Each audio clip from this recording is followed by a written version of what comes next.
Bon, ben, bonjour et bienvenue à l'Église baptiste centrale de Rive-Sud. Content de vous voir ce matin. Donc, on va avoir un autre message qui concerne l'histoire du christianisme. Aujourd'hui, on va parler d'une, sinon peut-être la plus grande hérésie de l'Église catholique romaine, qui a fait suite à la primauté romaine. Donc, ça a été à cause qu'un est arrivé, l'autre a pu prendre place.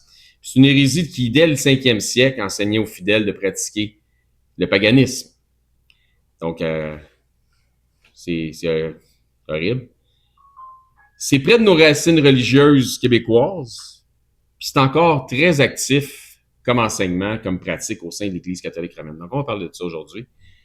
Et le titre du message de ce matin, c'est un élan d'hérésie. Un élan d'hérésie.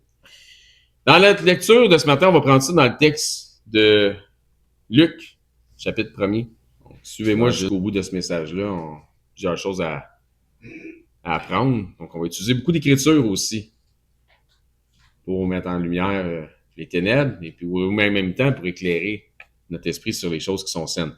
Donc, dans Luc, au chapitre 1, verset 26, ça dit « Au 6e mois, l'ange Gabriel fut envoyé par Dieu dans une ville de Galilée appelée Nazareth.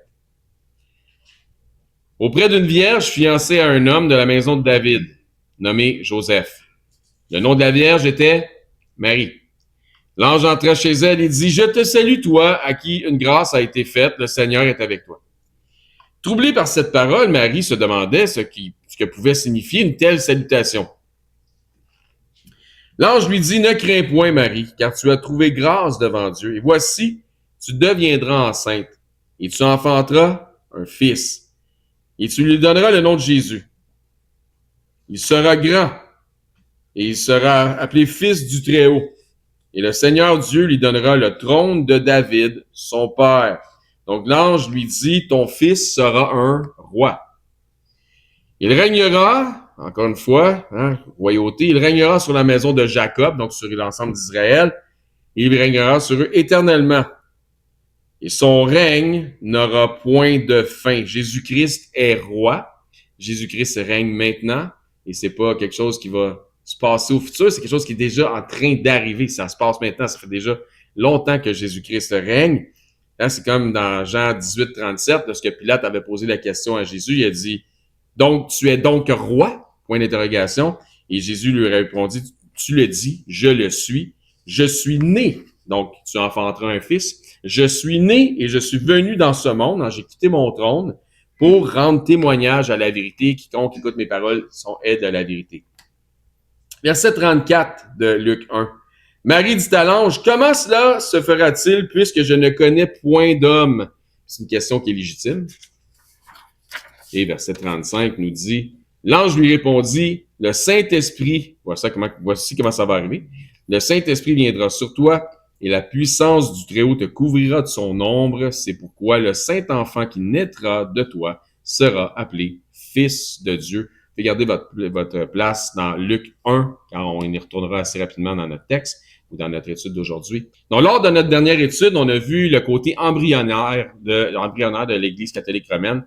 On a réalisé ensemble ce qui l'a motivé, ce qui lui a donné un élan. Peut-être le titre du message d'aujourd'hui, un élan d'hérésie. Aujourd'hui, on va plutôt voir son développement. Donc, il y a un départ, puis là, après le départ, il y a commencé à avoir un développement. Donc, on va voir son développement dans un momentum d'hérésie successive. Et une des plus graves, ou une des premières grandes hérésies, on va vous la révéler aujourd'hui dans notre étude. On a déjà parlé de l'hérésie de Marie, Mère de Dieu. Souvenez, on avait parlé de ça, comme quoi ça faisait aucun sens. La plénitude de la divinité en Jésus-Christ vient du Père. L'enveloppe physique que Jésus a utilisée a été portée par Marie, mais elle n'est pas la responsable de sa divinité. Vrai? Le fait qu'elle ait porté l'enfant Jésus en son sein fut un acte de service envers Dieu, son Créateur. Je vais citer quelque chose qui est horrible, c'est que maintenant il y a un mouvement dans le wokisme féministe qui vont dire que dans la religion chrétienne, Dieu c'est pas un bon Dieu parce qu'en fond il a violé Marie. C'est des stupides. c'est des caves, ça n'a aucun sens. Faut-tu jamais avoir lu le texte pour voir comment Marie elle-même réagit? Donc, il n'y a rien de ça qui s'est passé. Dieu a utilisé une servante qui voulait être au service de son Dieu. C'est volontaire. Dieu connaissait son cœur et il connaissait le cœur de sa servante et elle a servi volontairement. C'est foutu, en tout cas. Ouais, c'est du blasphème, tout simplement. C'est du blasphème. Mais écoute, des fois, je me dis, est-ce que je fais comme Jésus sur la croix en disant, Seigneur, pardonne-leur, puis ils savent pas ce qu'ils font? Je pense qu'ils savent un peu ce qu'ils font. Donc, Luc, si vous avez gardé votre place dans Luc, on va aller au verset 46. Voici comment Marie réagit à cette nouvelle. Et Marie dit, mon âme exalte le Seigneur, et mon esprit se réjouit en Dieu, mon Sauveur, parce qu'il a jeté les yeux sur la bassesse de sa servante. Car voici désormais toutes les générations me diront, bienheureuse. Est-ce qu'elle est malheureuse ou elle est bien heureuse? Elle est bien heureuse, ça va bien. Donc, c'est comme si elle disait, pour vulgariser la chose, au niveau service, au niveau servante, j'ai gagné le jackpot. C'est de même qu'elle voit ça. Marie, comme tous les croyants de son époque, et avant son époque, attendait avec foi la venue d'un sauveur. C'est une croyante, c'est une servante du Seigneur.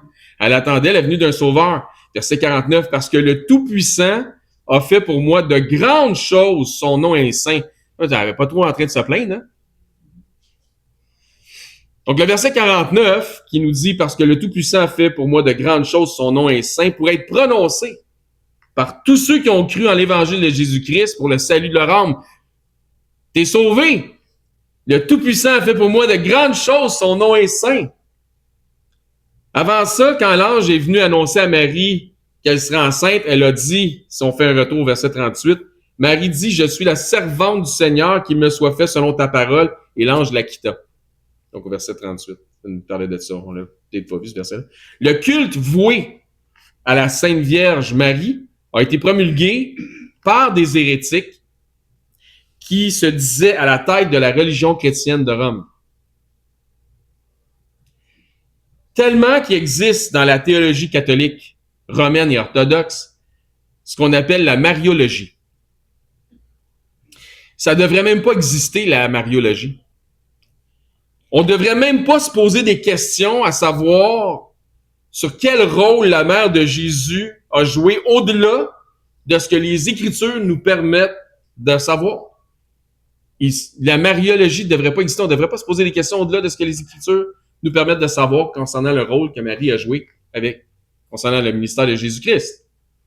La mariologie cherche à créer écoutez bien ça, la mariologie cherche à créer un dogme concernant Marie et à le relier, ce dogme, à certaines doctrines de la foi. Relier le dogme de la mariologie à certaines doctrines de la foi, telles que celles qui concernent Jésus dans les notions de rédemption, d'intercession et dans les notions de grâce. Donc, c'est comme si Marie, dans cette doctrine-là, dans la mariologie, on voulait donner le pouvoir, faire comprendre aux disciples et aux fidèles cette Marie-là a le pouvoir de la rédemption, elle a le pouvoir de l'intercession, puis elle a le pouvoir de la grâce, donc des pouvoirs qui sont réservés à Jésus-Christ. Comme si elle avait une puissance salutaire, ou comme lors du premier miracle de Christ à Cana, comme si elle avait un pouvoir elle a le pouvoir d'influencer ou qu'elle pouvait imposer à Jésus de nous obtenir des faveurs que le Seigneur peut-être nous aurait pas octroyé si on l'avait demandé à lui personnellement. Suivez-moi. C'est comme Jésus, il est trop rough. On va l'attendrir parce qu'on va passer par sa mère. Puis là, sa mère, elle va lui demander à notre place, puis il dira pas non à sa mère. T'imagines-tu le gros bon sens? C'est où c'est le gros bon sens de cette affaire-là? Donc, la mariologie vise à replacer le rôle de la mère de Jésus, donc Marie, son rôle historique. Ça cherche à replacer son rôle historique dans le contexte des Écritures. Ça cherche à changer le contexte, donc à définir un prétexte, ok? Autrement dit, ça change l'histoire ou ça invente l'histoire. Si elle n'est pas là, on va l'inventer. Suivez-moi. Ça risque, je risquais d'apprendre quelque chose ce matin. C'est un bon risque à prendre. Pourtant, ce sont les Écritures elles-mêmes qui nous définissent l'histoire concernant Marie. Il n'y a pas besoin d'en inventer un autre. L'histoire est déjà là. Ainsi donc, on va inventer des principes et des fictions comme étant des vérités concernant Marie, mère de Jésus. On va même aller jusqu'à inventer des traits de caractère, une manière de penser et des traits émotifs. Toutes des choses qu'on ne sait pas de Marie, mais on va lui donner ces attributs-là, comme si c'était un personnage dans un scénario, dans la mariologie. Ce qui éventuellement se transformera en vénération par diverses dévotions, qui incluent des prières à Marie, des actes pieux, les arts visuels, la poésie, la musique, des paroles de chant, tels des cantiques, qui lui seront consacrés à cette Marie. Il y a aujourd'hui une certaine dévotion des deux côtés du catholicisme, soit romain ou orthodoxe, mais c'est encore plus créatif et exagéré du côté romain. L'idéologie catholique romaine est que Marie a enfanté son propre créateur. Dans ce cas, si c'est juste ça, tel qu'elle le dit elle-même, disons-la bienheureuse, puis on en reste là. Puis parle-moi-en plus. On passe à d'autres choses. Non. Ben non. Pas de même que ça se passe avec eux autres. L'hérésie va même jusqu'à lui donner le titre de la mère de l'Église. Ou la mère de tous les croyants, la mère de l'Église. Vous avez déjà entendu ça? J'apprends pas rien. Les éloges d'une femme vertueuse comme étant celle qui a accouché, qui a soigné l'enfant Jésus, tout ça, c'est des choses qui sont arrivées, on peut le comprendre dans l'histoire. Donc, celle qui a accouché, qui a soigné l'enfant Jésus, se retrouve dès le deuxième siècle. Il y avait un petit peu de poésie, un petit peu d'éloge concernant le côté maternel de Marie. Mais c'est réellement à partir du 5e siècle, après que l'appropriation du pouvoir et comme je disais, le pouvoir puis l'autorité, etc., de l'Église catholique romaine et de la suprématie, si on veut, papale qui s'en venait avec Rome étant la primauté romaine. C'est au 5e siècle, vraiment, lorsqu'ils ont pris les rênes de toute cette autorité-là. Donc, ce qu'on dit, vous êtes tous obligés de le croire, sinon on va vous excommunier. C'est au 5e siècle que ça prend une tournure hérétique et ça se transforme en vénération. Si Jésus est là, écoutez bien, là, suivez la traque de pensée, là, parce qu'on va tomber dans un monde philosophique. Si Jésus est le second Adam, ça nous est dit ça de Jésus dans la Bible, c'est correct, Paul parle de ça. Eh bien, Marie, c'est la nouvelle Ève. Ça, c'est extra-biblique, c'est complètement philosophique. C'est pas là du tout, là. Mais si Jésus, c'est le nouveau Adam, Marie, c'est la nouvelle Ève. Puis si elle est la nouvelle Ève, ben elle est comme Ève, mais avant la chute. Donc, elle est sans péché. Vois-tu comment tu raisonnes? Comment ça va loin? Puis avec cette idée démarre la théologie de l'Immaculée Conception. Hey, j'avais une mécompréhension de l'Immaculée Conception. Moi, ce que j'ai pensé, puis peut-être que certains d'entre vous pensent que ce que je pensais avant que je me renseigne. J'ai pensé longtemps, j'entendais ça, l'Immaculée Conception. Je pensais que ça voulait juste dire que Marie avait pas couché avec un homme, puis elle était tombée enceinte, puis elle avait accouché le bébé. Puis ça, c'est Immaculée Conception, conception de Jésus. C'est pas ça, l'Immaculée Conception. Suivez bien ce que c'est. Moi, j'ai pensé ça, parce que j'avais jamais posé de question à personne, mais t'as fait une idée dans ma tête. Donc, on voit la progression philosophique, hein. Si Jésus est le nouveau Adam, Marie, c'est la nouvelle Ève. Si c'est la nouvelle Ève, elle est comme Ève avant la chute. Donc, si elle est comme Ève avant la chute, elle n'a jamais péché. Donc là, l'Immaculée Conception, ça s'en vient. L'Immaculée Conception, c'est la doctrine selon laquelle la Vierge Marie est exempte du péché originel dès sa conception à elle. Elle est venue au monde sans péché. Vous pouvez terminer dans Romains chapitre 3 si vous voulez suivre. Les mêmes attributs de Christ concernant le fait qu'il n'ait jamais péché sont maintenant attribués à sa mère. Mais ça, vous ne trouvez pas ça dans la Bible, cherchez pas dans la Bible, perdez pas votre temps, c'est pas là. Cette hérésie fait opposition à la vérité biblique qu'on retrouve dans Romains au chapitre 3, ce qu'on va aller voir, à partir du verset 22, la dernière partie du verset 22 nous dit « Il n'y a point de distinction ». Est-ce qu'il y a une distinction ou il n'y en a pas? Ça dit il n'y a point de distinction, fait que c'est non, il n'y a pas de distinction. Car tous, ça c'est incluant Marie. C'est ça, c'est un absolu, tous. Car tous ont péché, sont privés de la gloire de Dieu. Et ils sont gratuitement justifiés par la grâce, par le moyen de la rédemption qui est en Jésus-Christ. Donc, Marie a dû être sauvée, puis pour être qu'elle soit sauvée, ça y a pris un sauveur. Parce qu'elle fait partie du tous, qui est car tous ont péché, sont privés de la gloire de Dieu. Donc, Marie ne fait pas exception. Elle n'est pas née sans péché. Elle n'est pas née dans une conception immaculée. Donc, qui sont ceux qui ont besoin d'un sauveur? Les pécheurs. Ben oui, parce que tout le monde est pécheur. C'est ce qu'il y a de tous. Donc, ceux qui ont besoin d'un sauveur sont les pécheurs. Vrai? Relisons Luc, chapitre 1, versets 46 et 47. Je peux vous faire la lecture si vous voulez. Vous n'êtes pas obligé de tourner là.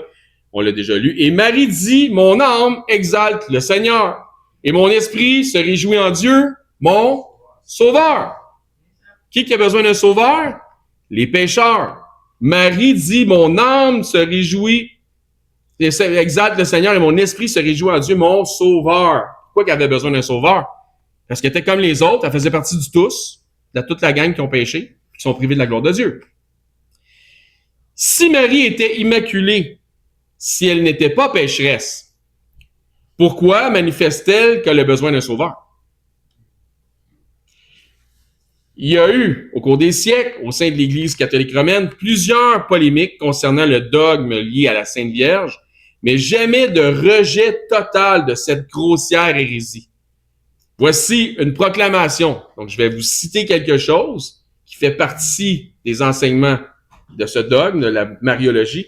Voici une proclamation concernant un des dogmes liés à la mariologie, et je cite, « Nous déclarons, prononçons et définissons que la doctrine qui soutient que la très sainte Vierge Marie, dans le premier instant de sa conception, par une grâce et un privilège singulier accordé par Dieu Tout-Puissant, en vue des mérites de Jésus-Christ, le sauveur du genre humain, a été préservée libre de toute tâche du péché originel, est une doctrine révélée par Dieu, donc une révélation de Dieu. Cette doctrine-là, c'est une doctrine révélée par Dieu, ce que je viens de vous lire, et donc doit être crue fermement, constamment par tous les fidèles.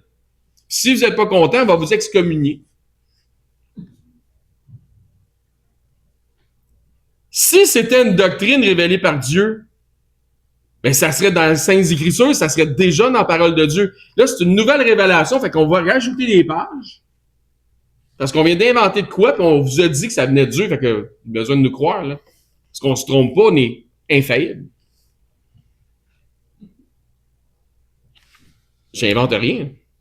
Donc, on vient carrément d'ajouter à ce que Dieu dit une nouvelle révélation. Donc, elle était libre de tout péché originel, et ça, c'est une doctrine révélée par Dieu, fait que les fidèles avaient besoin d'y croire. Où il y a de l'homme, il y a de l'hommerie. Il n'y a aucun fondement biblique, ni même historique, pour soutenir ces fausses doctrines. On n'a rien. On a juste ce que la Bible nous dit. Toujours dans les hérésies de Marie l'Immaculée, écoutez bien ce qui suit, ça risque d'être intéressant. Il y a éventuellement une division sur le sujet, car il y avait une date de célébration de l'Immaculée Conception. Donc, c'est une fête que les chrétiens associés au catholicisme romain fêtaient. Donc, fête de naissance de Marie.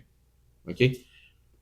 À cette époque, il s'était élevé dans la pensée populaire et légaliste que les relations sexuelles, même dans le cadre du mariage, c'était charnel, c'était sale, ça constituait même un péché. Ils ont eu leur pause comme ça. Puis, tournez dans Matthieu 13 si vous voulez continuer à suivre. Ainsi donc, des contredisants blâmaient ceux qui célébraient la fête, disant que dans le fond, ils célébraient une pécheresse. Puisque la Bible suggère que Marie a eu des enfants suite à Jésus. Donc, elle a eu des relations sexuelles. C'est clair? C'est ainsi qu'ils ont décrété une nouvelle affaire. Fait qu'ils disent, ah ouais, on va régler ça, on va faire un décret. Puis comme on se trompe pas, puis on est infaillible, vous avez besoin de croire ce qu'on dit, parce que si vous ne croyez pas ce qu'on dit, on va vous excommunier. Donc, on va faire un nouveau décret. Ils ont décrété que Marie n'a jamais connu d'homme de sa vie. Nouvelle affaire. Que l'intervention du Saint-Esprit, c'est la seule chose qui s'est passée dans sa vie et qui s'est passée pour la conception du Christ, mais elle n'a jamais connu d'homme de sa vie. Ils ont fait un nouveau décret. pour contrefaire l'idée qu'on ne peut pas célébrer une pécheresse parce qu'elle a eu des enfants après qu'elle a eu Jésus comme fils. Donc, encore une fois, ces idéologies philosophiques anéantissent les vérités bibliques par des justifications qui sont complètement farfelues. Voici ce que la Bible nous confirme. Dans Matthieu 13, 54, s'étant rendu dans sa patrie, Jésus, enseignant dans la synagogue, de sorte que ceux qui l'entendirent étaient étonnés et disaient, d'où lui viennent cette sagesse et ces miracles? Il vient d'où ce gars-là? Comment ça qu'il est aussi sage en écriture? Puis comment ça qu'il accomplit des prodiges puis des miracles? Attends une minute, là, c'est pas le fils du charpentier? Est-ce que c'est pas Marie qui est sa mère? N'est-ce pas le fils du charpentier? N'est-ce pas Marie qui est sa mère? Jacques, Joseph, Simon et Jude ne sont-ils pas ses frères? C'est clair ou c'est clair? N'est-ce pas le fils du charpentier? Tu sais qui vient? Ouais, c'est le fils du charpentier, Marie, c'est sa mère, puis ses frères, on connaît ses frères. Autrement dit, verset 56, ça nous dit, et ses sœurs, il continue, et ses sœurs ne sont-elles pas parmi nous? D'où lui viennent toutes ces choses? Autrement dit, pourquoi lui n'est pas comme les autres de sa famille? Pourquoi il y a quelque chose de plus que les autres de sa famille? D'où il vient? Sa mère, Marie, Joseph, on regarde ses frères, puis ils sont pas comme lui. Lui, il a quelque chose de spécial, il a une sagesse supplémentaire, puis lui, il fait des miracles. Et il vient de Dieu, là. Son père, c'est Dieu. Donc, voici la pseudo-défense apologétique catholique romaine. Parce que quand tu lui dis ça, hey, il y a eu des frères, il y a eu des sœurs, c'est écrit, là. Ils vont dire, oui, mais frère ou sœur, dans les textes, ici, ça veut probablement référer à des membres d'une famille plus élargie, peut-être comme des cousins ou des cousines. Pourquoi t'es pas juste capable de prendre ce que le texte dit, de fier au texte, au lieu d'inventer quelque chose qui n'est pas dans le texte? Ouais, mais dans le grec, ouais, mais dans les Hébreux, dans leur façon, dans leurs coutumes. Arrête! Arrête! Le respect du contexte est important.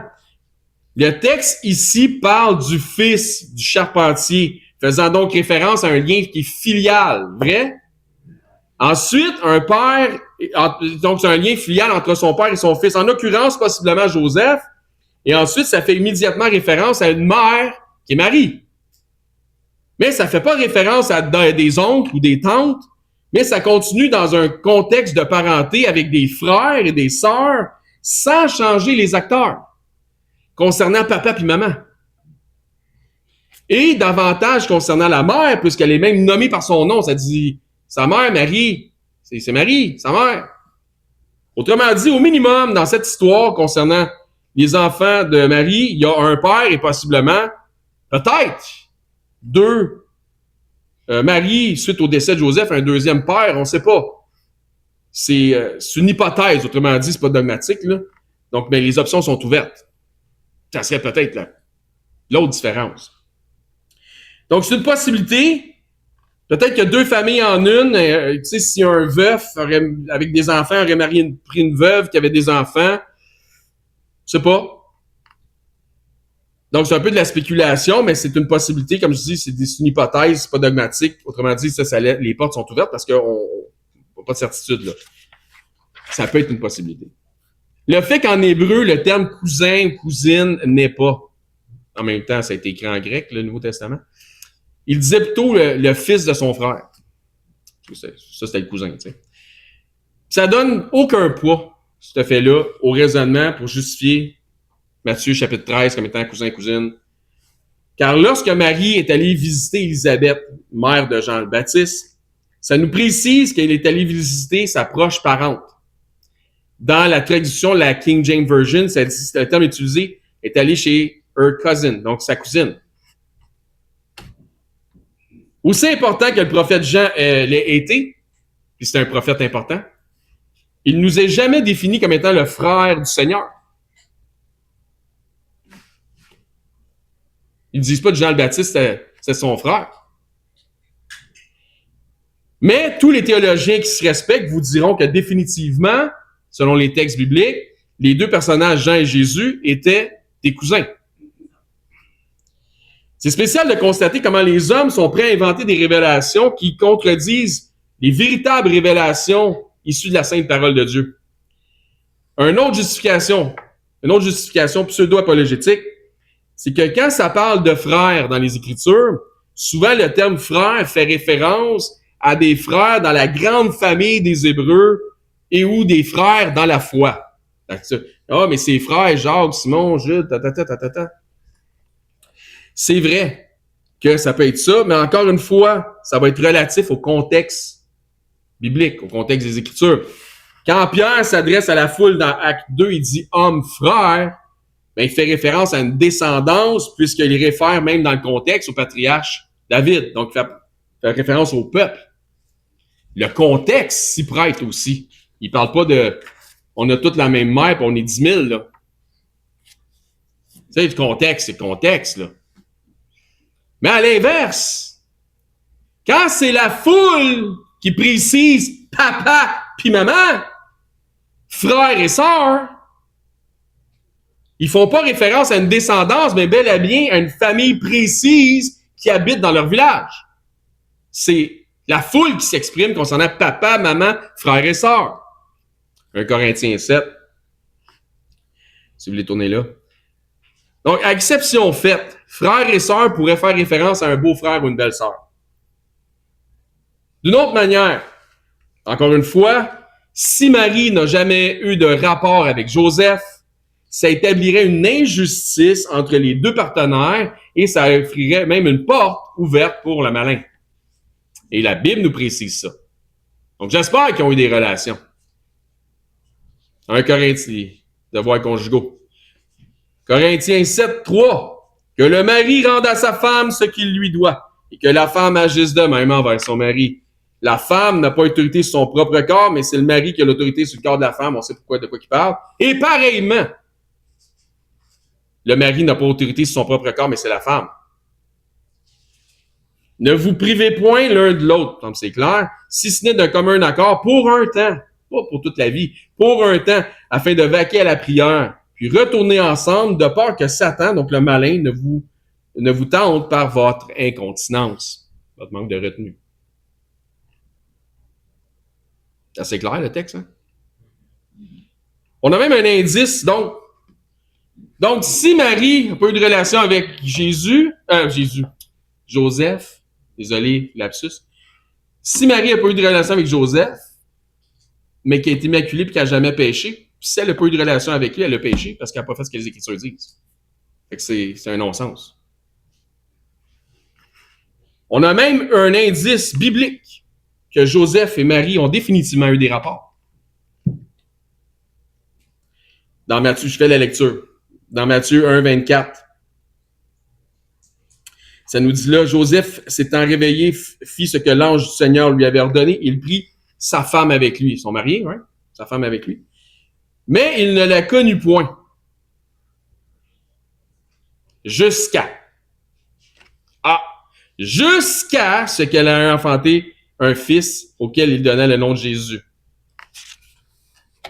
On a ici un temps défini comme une période où il n'y a aucun rapport entre un mari et une femme. Qu'est-ce que ça suppose?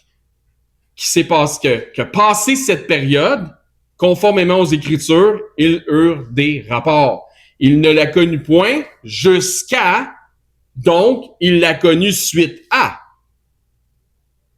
C'est ce que ça suggère. Pas besoin d'être très d'avoir la tête à Papineau pour comprendre ça. Dans Galates 1, si vous voulez tourner là, on va reprendre une partie du texte de Matthieu chapitre 13. Puis après ça, on va aller dans Galates. Je fais la lecture, Matthieu 13, 55. N'est-ce pas le fils du charpentier? Ça, c'est papa. N'est-ce pas Marie qui est sa mère? Ça, c'est maman. Jacques, Joseph, Simon et Jude, ne sont-ils pas ses cousins? Ah non, c'est pas ça qui est écrit. Ne sont-ils pas ses frères? Papa, maman, frère. Je pense que le texte et le contexte est clair. Si nous sommes clairement... je m'excuse. Ça nous nomme clairement des noms de frères associés à une même mère. Puis ce que je viens de dire là, n'est-ce pas le fils du charpentier, papa? N'est-ce pas Marie, sa mère, maman? Jacques, Joseph, Simon, Jude, ne sont-ils pas ses frères? Ça, c'est le respect du contexte quand tu dis papa, maman, frère. On respecte le contexte, c'est ce que le contexte nous informe. Voici Paul qui corrobore un fait concernant un de ses noms. Donc, on a Jacques, Joseph, Simon, Jude. Dans Galates 1,18. 3 ans plus tard, je montai à Jérusalem pour faire la connaissance de Céphas. Ça, c'est l'apôtre Pierre. Et je demeurai 15 jours chez lui. Donc, Paul est allé faire la connaissance d'un autre apôtre qui s'appelle, comment? Céphas ou Pierre. Et puis, il est resté 2 semaines avec lui. À date, ça va? Est-ce qu'ici, Paul précise que Céphas, donc Pierre, est un des frères du Seigneur, que ce soit un frère dans la foi ou dans une hiérarchie liée au patriarche? Est-ce que Paul exprime quelque chose concernant Pierre comme étant peut-être potentiellement un frère de Jésus? Non? OK. Donc, aucune précision concernant Pierre comme étant un frère de Jésus? Non? Verset 19. Je ne vis aucun autre des apôtres, si ce n'est exception faite, de Jacques, le quoi? Le frère du Seigneur. C'est clair ou? C'est quoi les noms qu'on avait tantôt? Jacques, Joseph, Simon, Jude.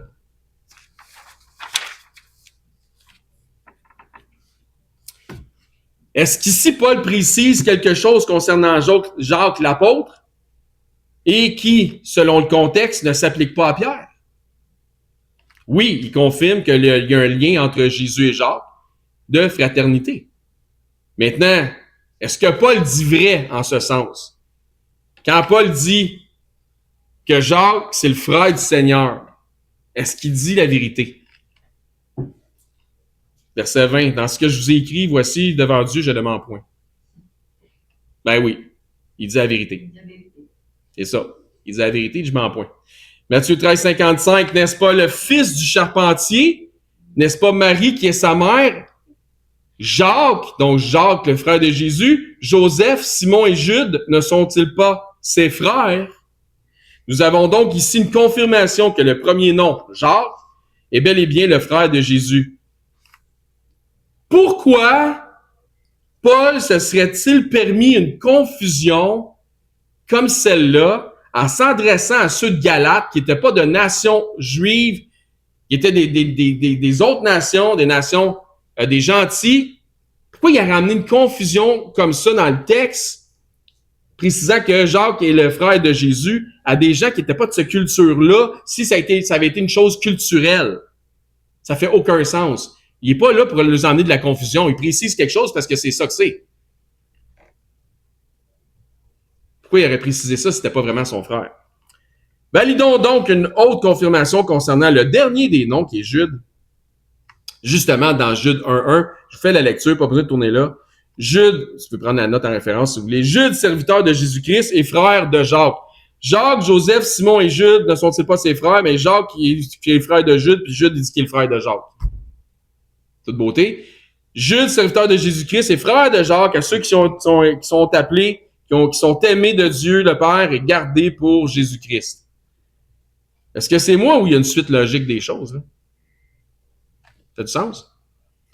Nous avons peut-être pas 100% de toutes les informations. Comme je dis, il y a un petit peu d'ouverture pour des possibilités qu'on n'a pas vraiment les informations, donc on peut pas être dogmatique sur ces choses-là.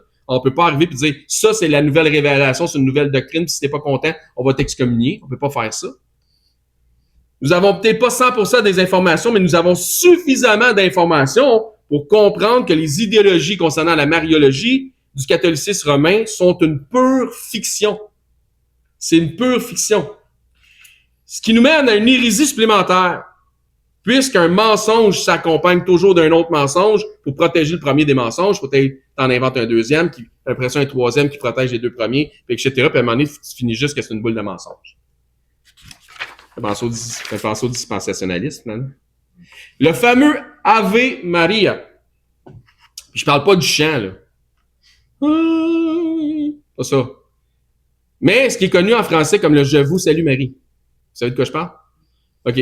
Il s'agit d'une supposée prière, pour ne pas dire une vaine redite, que les catholiques romains adressent à la bonne Sainte Vierge pour obtenir des faveurs puis des vertus. Ce blasphème, j'ai dit bien, ce blasphème fait référence à la salutation de l'ange Gabriel faite à Marie.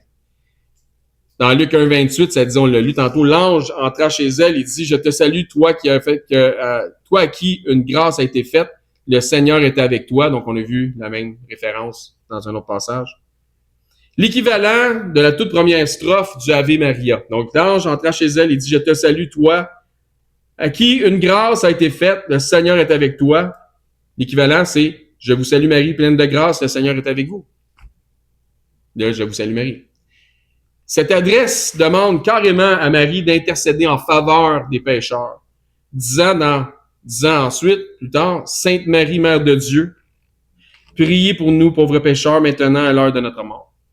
Et ça finit en disant Amen. Dans 1 Timothée 2,5, car il n'y a qu'un seul Dieu et aussi un seul. Il y a combien de dieux? OK, et il y a aussi un seul. Combien? Et comme il y a un seul Dieu, il y a un seul quelque chose. Combien de quelque chose? Un. Il y a un seul, il est tout seul dans sa gang, il n'y en a pas d'autres, il y en a juste un seul. Il y a un seul médiateur, c'est-à-dire il y a un seul intermédiaire entre Dieu et les hommes, et c'est Jésus-Christ qui s'est fait homme. Marie n'est pas un intermédiaire, elle n'est pas médiatrice. Parce qu'il y en a un seul, puis il est tout seul dans sa gang, c'est Jésus. Bien avec tout ça, le chapelet et le rosaire, qui poussent les fidèles à réciter un Notre Père, 10 Je vous salue Marie et 1 Gloire au Père. Fait que 10 pour 2 en faveur de Marie contre Dieu lui-même. Merveilleux. Matthieu 6. Parce qu'on va terminer le message en lisant les passages dans Matthieu chapitre 6. Le rosaire est une dévotion mariale, donc de Marie, pour Marie, qui consiste à réciter 3 chapelets, composés chacun de 5 dizaines de grains, qui symbolisent 50 roses envoyées à Marie, donc rose, rosaire. Okay? Il s'agit de prières qui sont répétitives. Il s'agit de prières répétitives. Dans Matthieu 6, 7, en priant, Jésus dit, en priant, ne multipliez pas les vaines paroles. Dans d'autres versions, ça dit des vaines redites. Comme les païens. Comme les païens. Ne faites pas ça comme les païens le font, qui s'imaginent. C'est dans leur tête que ça se passe, parce que ça se passe pas autrement, puis ça ne dépasse pas le plafond, ça atteint pas Dieu, mais qui s'imaginent qu'à force de paroles, ils seront exaucés. Selon Jésus, faire ton chapelet, puis ton rosaire, selon Jésus, c'est du paganisme. Jésus dit, ne faites pas comme les païens. Mais quelqu'un pourrait dire, oui, mais moi, je ne le ressens pas comme une vaine redite. Moi, je sens que c'est vrai. Là. La première des choses, je suis désolé d'apprendre que tu marches au feeling et non pas par la foi. Parce que ce que tu ressens versus ce que Dieu dit, des fois, ça peut être 2 affaires différentes. T'es mieux de faire ce que Dieu dit que de faire ce que tu ressens. Parce que tu pourrais te tromper ou pécher. Oui, mais moi, je ressens pas ça comme une vaine redite. Oui, mais celui à qui tu es supposé adresser tes prières, lui, là, le Seigneur Jésus, perçoit tes répétitions de mots comme étant des vaines redites. Ce que tu ressens versus ce que Jésus sait que c'est, m'en est, accorde-toi, là. Il te le dit clairement, c'est du paganisme. Faites pas comme les païens. C'est du paganisme. Ça dépasse pas le plafond. Sans parler du fameux Notre Père, aussi connu sous le nom de la prière du Seigneur, qui n'est pas une prière en soi, mais bel et bien un enseignement à savoir comment prier et non pas précisément quoi dire mot pour mot. Donc le fameux Notre Père n'est pas une prière en soi, c'est un enseignement sur la prière, c'est pas quoi dire mot pour mot, mais comment faire les choses. Ironiquement, les catholiques romains ont fait du Notre Père une vaine redite, alors que c'est immédiatement dans notre texte, après que Jésus ait dit de ne pas faire de vaine redite, on vient de lire dans Matthieu 6, 7, donc chapitre 6, verset 7, ne multipliez pas les paroles, ne faites pas des vaines paroles, donc des vaines redites. C'est immédiatement après ça qu'il enseigne comment prier en prononçant ce qui est connu comme étant le Notre Père. Donc, si on reprend à partir de Matthieu, chapitre 6, verset 7, et terminons notre message aujourd'hui sur ce passage, dans Matthieu 6, 7, en priant, là, ne multipliez pas les vaines redites, les vaines paroles. Donc, vaines comme dans des répétitions vides de sens. C'est vain, c'est vide de sens. Donc, ne multipliez pas de vaines paroles comme les païens qui s'imaginent qu'à force de paroles, ils seront exaucés. Ça se passe juste dans ta tête. Ne leur ressemblez pas, car votre Père sait de quoi vous avez besoin avant que vous lui demandiez. Que ça disait dans le psaume Olivier nous a lu tantôt, avant même que j'ai prononcé, tu sais déjà ce que je vais te demander. Parce que Dieu connaît la fin des choses dès le commencement. OK. Donc, il dit, ne le ressemblez pas, car votre Père sait de quoi vous avez besoin avant même que vous lui demandiez, mais ça ne veut pas dire qu'il ne faut pas que tu le demandes quand même. Voici donc, qu'est-ce qui est écrit? Voici donc comment, pas quoi. Voici comment, donc ce sont des instructions, c'est un enseignement. Voici comment vous devez prier. Notre Père qui es aux cieux, que ton nom soit sanctifié, que ton règne vienne, que ta volonté soit faite sur la terre comme au ciel. Donne-nous aujourd'hui notre pain quotidien.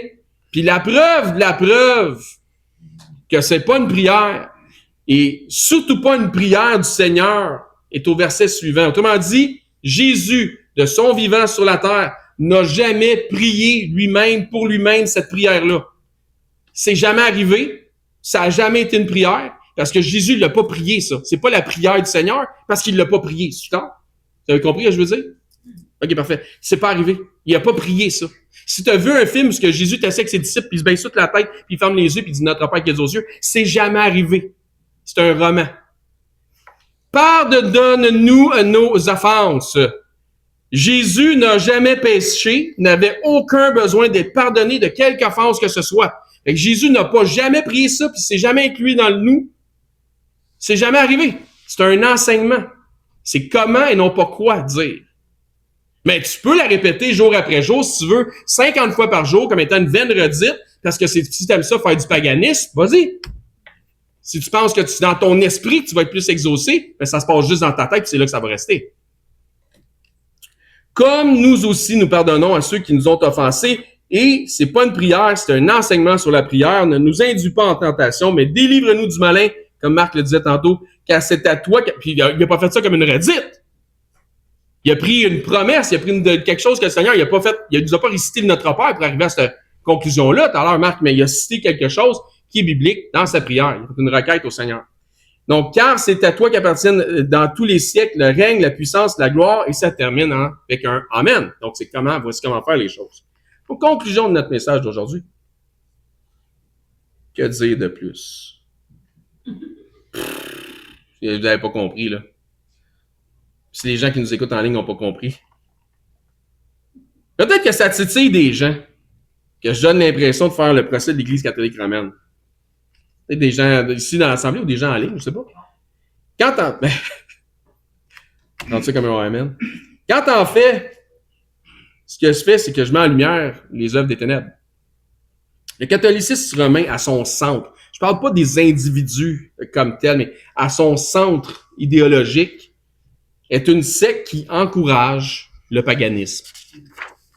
On l'a fait la démonstration. Et est-ce que dans 1 milliard plus de personnes qui s'identifient comme étant catholiques romains, est-ce qu'il y a des gens qui sont sauvés? Je l'ai déjà dit, certainement. Il y en a probablement qui connaissent mieux leur Bible que moi. Mais je m'inquiète pas pour eux autres. Mais j'ai énormément de soucis pour ceux qui sont dans ce mouvement hérétique, qui croient être sauvés, mais qui ne le sont pas. Un peu comme Jésus avait reproché aux pharisiens, vous parcourez la terre entière pour faire des prosélytes, pour convertir des gentils au judaïsme. Puis, ils n'étaient pas sauvés. Là, ils pensent qu'ils sont. Fait qu'à cause de ça, ils sont 2 fois enfants de la géhenne. Faut qu'on aurait pu les prendre juste quand ils n'étaient pas sauvés, puis leur enseigner l'évangile tout de suite, mais là, faut leur désapprendre le judaïsme. Là, parce que vous en faites 2 fois dans les enfants de la géhenne. Donc, dans ce mouvement hérétique, il y a des gens qui croient être sauvés et qui ne le sont pas. Et si un mensonge, pardon, pas un mensonge, mais un message, j'ai de la misère à me relire.